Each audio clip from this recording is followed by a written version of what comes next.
আবদার শব্দটি এমনই যেটা একমাত্র কিন্তু একদম কাছের মানুষের কাছেই করা যায়। কাছের মানুষ বলতে একান্তই বন্ধু বা একদম নিজের আত্মীয় বলো, বাড়ির কেউ বলো, একদম কাছের হতে হবে। তবেই কিন্তু তুমি তার কাছে কোনো আবদার করতে পারবে।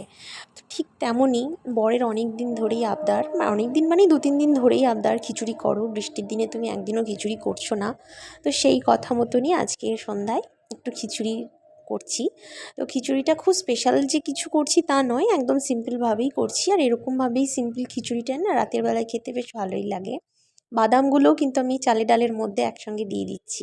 এইরকমভাবে খিচুড়িটার টেস্টটাও বেশ ভালো লাগে, আর বাদামগুলোও খেতে বেশ ভালো লাগে। তো এরকমভাবে খিচুড়ি করব। আর একটু ডিমের অমলেট করব।